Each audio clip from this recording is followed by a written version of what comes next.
Hello అండి అందరికీ welcome back to my channel Shabna's things. ఇప్పుడు మీ అందరికీ Ramzan special recipe chicken haleem ఎలా చేయాలో చూపించబోతున్నాను. నిజమా? చూద్దాం. రెసిపీ చూస్తున్న ప్రతి ఒక్కరికి నా చిన్న రిక్వెస్ట్ అండి, రెసిపీ నచ్చినట్లయితే కనుక వీడియోని లైక్ చేయడం అయితే మర్చిపోకండి.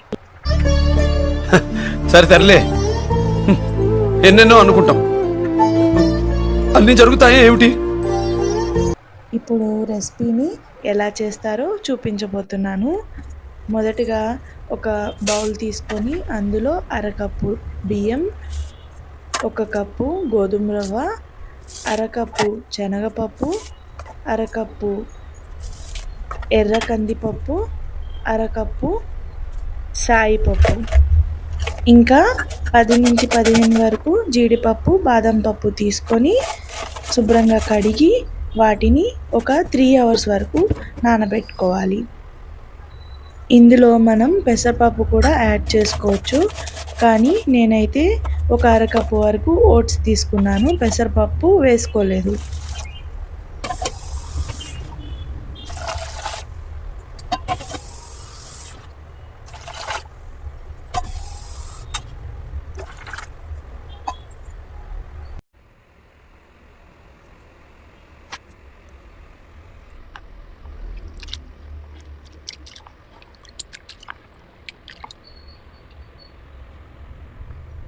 మూడు గంటలు నానిన తర్వాత వాటిని మరొకసారి శుభ్రం చేసి పక్కన పెట్టుకోండి.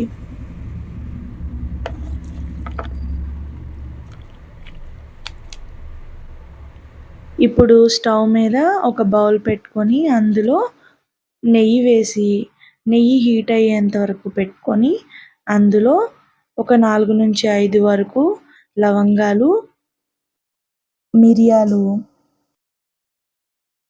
దాల్చిన చెక్క, యాలుకలు, అనాస పువ్వు ఇవన్నీ దోరగా వేయించుకున్న తర్వాత కొంచెం ఫ్రెష్ అల్లం వెల్లుల్లి పేస్ట్ వేసి దాన్ని కూడా పచ్చివాసన పోయేంత వరకు ఫ్రై చేసుకోవాలి.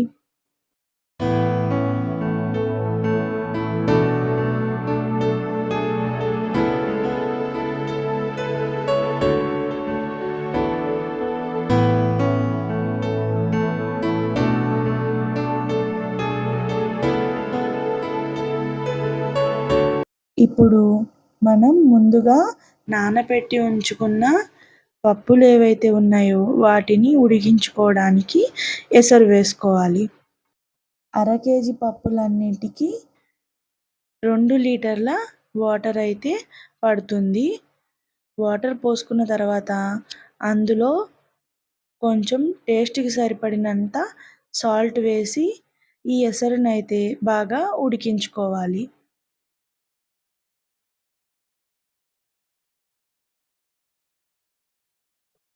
ఎసరు ఉడుకుతున్న టైంలోనే పుదీనా, కొత్తిమీర, సన్నగా తరిగించుకున్న పచ్చిమిర్చి, ఒక హాఫ్ స్పూన్ గరం మసాలా కూడా వేసుకోవాలి.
ఎసరైతే బాగా ఉడికిపోయిందండి.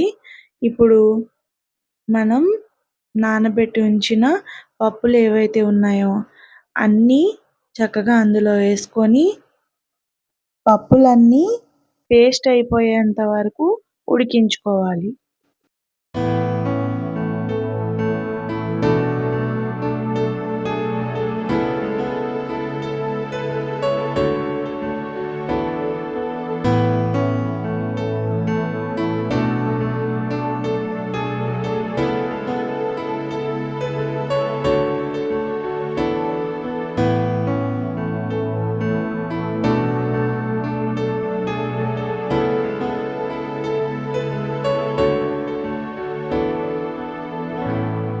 ఇది మొత్తం చక్కగా ఉడికేంత వరకు నేనైతే ఒక చిన్న పొడుపు కథ వేస్తాను.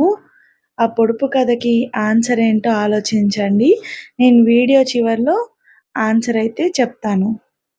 అదేమిటంటే ఆయనొస్తే అందరూ నోరు తెరుస్తారు. ఏమిటది? అవునా నిజమా?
పప్పునైతే 70% ఉడికిన తర్వాత స్టవ్‌ని సిమ్‌లో అయితే పెట్టేసుకోండి. మీరు ఫుల్ పెట్టుకుంటే గనక అడుగంటుతుంది. అందుకని స్టవ్‌ని సిమ్‌లో పెట్టుకొని ఉడికించుకోండి.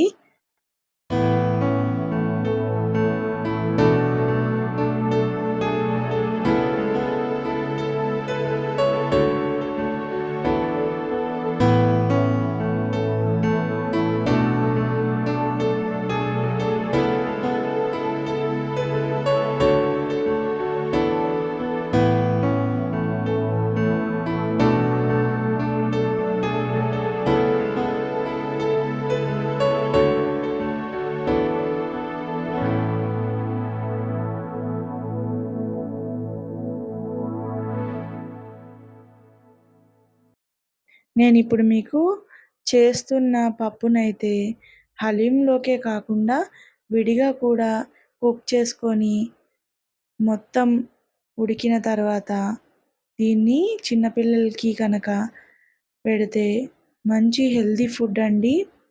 మిరియాల పొంగల్ కన్నా చాలా టేస్టీగా ఉంటుంది. ఒకసారి అలా కూడా ట్రై చేసి చూడండి.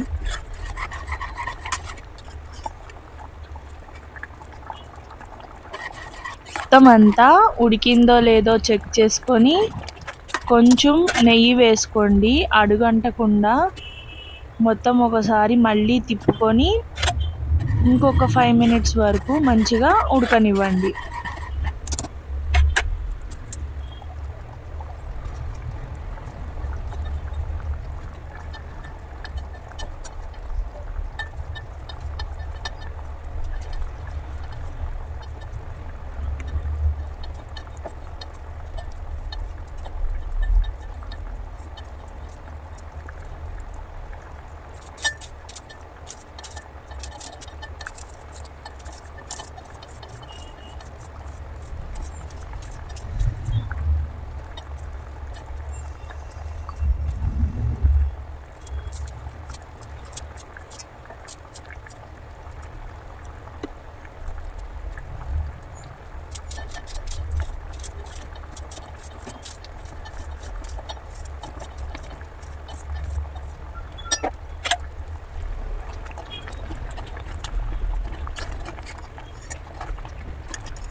దీన్నైతే ఇలా ఉడకనించి పక్కన పెట్టుకుందాము.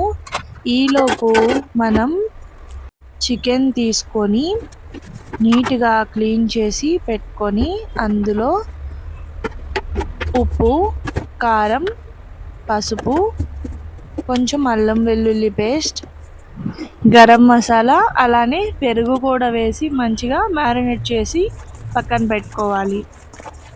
మొత్తం అన్ని పప్పులు కలిపి 1/2 కేజీ ఉన్నాయండి. నేను చికెన్ అయితే 3 పావుల వరకు తీసుకున్నాను.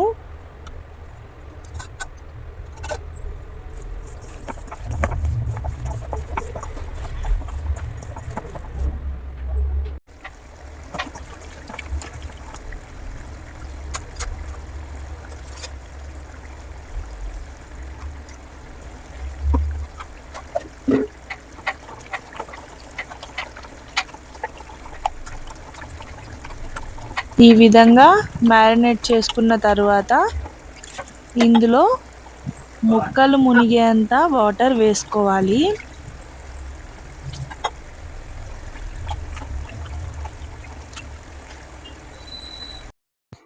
ఇప్పుడైతే స్టవ్ మీద కుక్కర్ పెట్టుకొని ఆయిల్ వేసుకొని ఆయిల్ హీట్ అయిన తర్వాత అందులో సన్నగా ఈ విధంగా పొడవుగా కట్ చేసుకొని పెట్టుకున్న ఆనియన్స్ని ఫ్రై చేసుకోవాలి. గోల్డెన్ బ్రౌన్ కలర్ వచ్చేంత వరకు ఫ్రై చేసుకున్న తర్వాత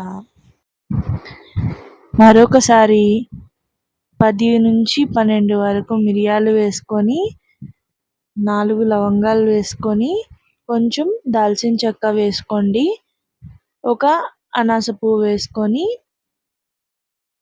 ఫ్రై చేసుకోండి. ఇప్పుడైతే మనం కర్రీకి ప్రిపేర్ చేసుకుంటున్నాము.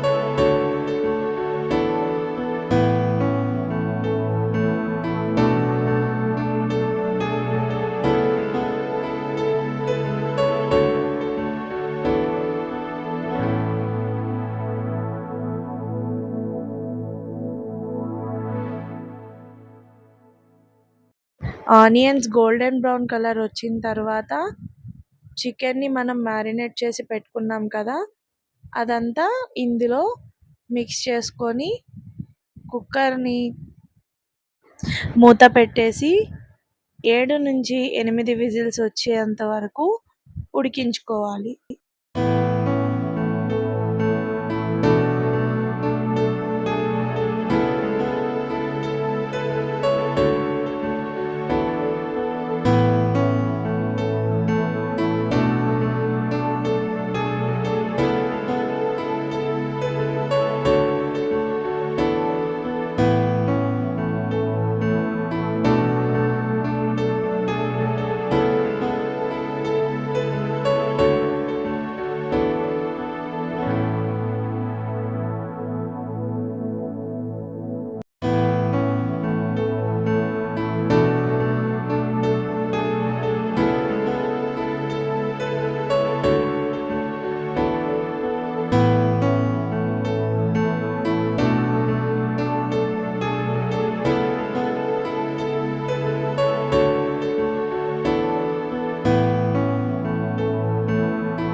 ఇప్పుడు మొత్తం ప్రెషర్ పోయాక మూత తీసుకొని బాగా ఉడికిందో లేదో చెక్ చేసుకున్న తర్వాత చికెన్ కర్రీలో ఉన్న చికెన్ పీసెస్ని అందులో ఉన్న గ్రేవీని సపరేట్ చేసుకోవాలి.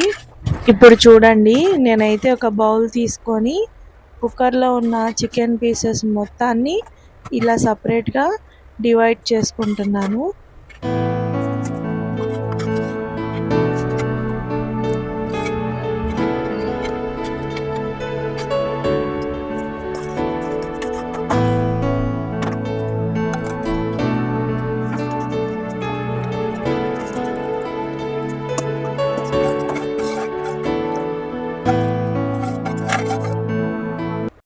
చూడండి, ఈ పప్పు అయితే చక్కగా మొత్తం ఉడికిపోయింది. ఇప్పుడు ఒక పప్పు గుత్తి తీసుకొని మొత్తాన్ని మెదుపుకోవాలి. ఈ విధంగా మెదుపుకుంటూ మొత్తం మెత్తగా అయిన తరువాత ఇందులో మనం సపరేట్గా డివైడ్ చేసి ఉంచుకున్న గ్రేవీని కలుపుకోవాలి. బాగా మెదపాలండి, మెదిపితేనే మొత్తం అన్నీ కలుస్తాయండి. ఇప్పుడు దీన్నైతే స్టవ్ సిమ్లో పెట్టేసి బాగా ఉడకనివ్వాలి.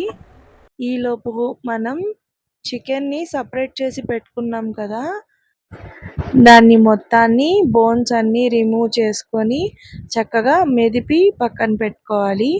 ఇప్పుడైతే మెయిన్ ఇంగ్రీడియంట్ అండి, ఆయిల్ వేసి ఒక కడాయిలో హలీంలో ఫ్రైడ్ ఆనియన్స్ లేకపోతే ఆ టేస్ట్ రాదు. సో ఆయిల్ వేసుకొని హీట్ అయిన తర్వాత ఆనియన్స్ని డీప్ ఫ్రై చేసుకోవాలి.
ఇప్పుడు నేను మీకు చికెన్ని ఏ విధంగా బోన్స్ని సపరేట్ చేసుకొని మ్యాష్ చేసుకున్నానో చూపిస్తున్నాను.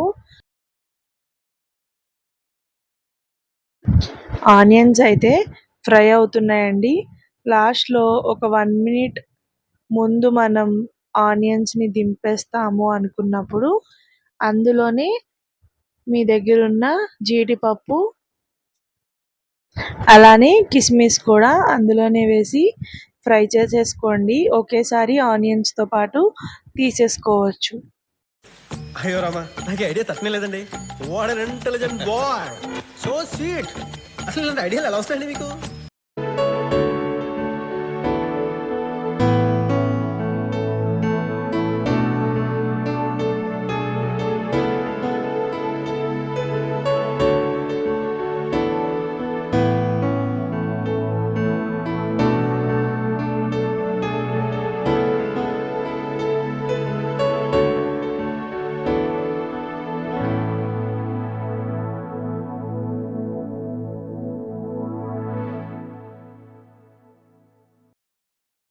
చూసారు కదా ఎంత చక్కగా నీట్గా ఫ్రై అయిపోయాయో. ఇప్పుడు నేను వాటిని సపరేట్గా తీసి పక్కన పెట్టుకుంటున్నాను. హలీంలో మెయిన్ పార్ట్ ఇదేనండి. బిర్యానీలో అయినా, హలీంలో అయినా, మండీ బిర్యానీలో అయినా మనకి ఫ్రైడ్ ఆనియన్స్ లేకుండా అస్సలు బాగోదు. సో గార్నిష్ కోసం ఫ్రైడ్ ఆనియన్స్ కంపల్సరీ అన్నమాట.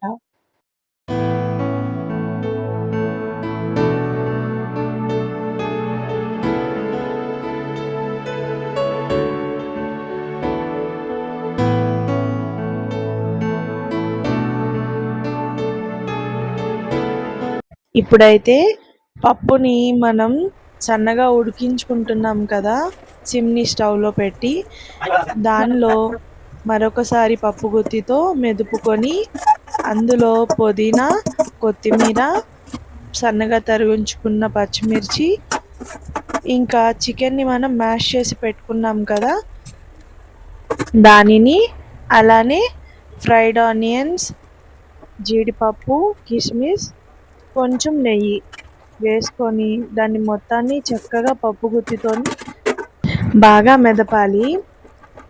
పిండి కొద్దీ రొట్టె అన్న సామెత తెలుసు కదా, అలా మనం ఎంత తిప్పుకుంటే అంత నలుగుతుంది, అలానే టేస్ట్ కూడా ఉంటుంది. మీరు తిప్పుకుంటూ స్టవ్ని సిమ్లో పెట్టుకొని నెయ్యి కలుపుకుంటూ మరొకసారి ఇంకొంచెం పుదీనా, కొత్తిమీర వేసుకొని ఇంకొంచెం ఫ్రైడ్ ఆనియన్స్, జీడిపప్పు, కిస్మిస్ కలుపుకొని స్టవ్ని సిమ్లో పెట్టుకొని ఉడికించుకోవాలి. హలీం చేయడం అయితే చాలా లెంతీ ప్రాసెస్. మనం పప్పులన్నీ నానబెట్టుకోవాలి ఫస్ట్ 3 hours. అది నానిన తర్వాత వాటిని ఉడికించుకోవాలి, చికెన్ని మ్యారినేట్ చేసుకోవాలి, చికెన్ని ఉడికించుకోవాలి. ఉడికిన చికెన్ని సపరేట్ చేసుకొని చికెన్ని మ్యాష్ చేసుకోవాలి. పప్పులన్నిటినీ పప్పు గుత్తితో మెదుపుకుంటూ ఉండాలి, అలానే ఫ్రైడ్ ఆనియన్స్ ఫ్రై చేసుకోవాలి. అంతేకాదండి, హలీంలో కావాల్సిన పదార్థాలన్నీ రెడీ చేసుకొని పెట్టుకోవాలి. పుదీనా, కొత్తిమీర, గరం మసాలా, జీడిపప్పు, కిస్మిస్, యాలుకలు, లవంగాలు, మిరియాలు, ఆనియన్స్ వీటన్నిటిని కట్ చేసి రెడీ చేసి పెట్టుకొని మొత్తం 6 hours అయితే పడుతుంది. అప్పుడు కానీ టేస్టీగా హలీం అయితే మనం తినలేము. Oh my God.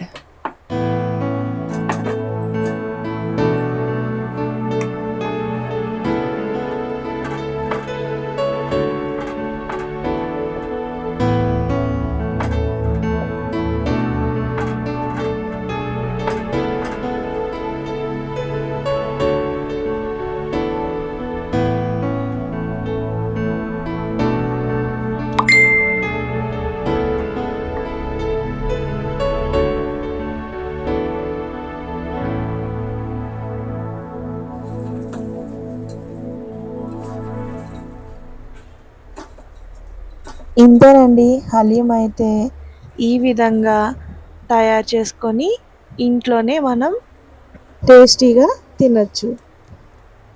ఈ రెసిపీ అయితే అందరికీ నచ్చింది అనుకుంటున్నాను. మొత్తం వీడియో చూసినందుకు థ్యాంక్ యూ అండి. అలానే మధ్యలో నేను ఒక పొడుపు కథ అడిగాను కదా, ఆయన వస్తే అందరూ నోరు తెరుస్తారు. ఏమిటంటే ఆవలింత.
అందరికీ అర్థమయ్యేలాగా చెప్పానని అనుకుంటున్నాను. Please do subscribe my channel for more interesting cooking videos and blogs.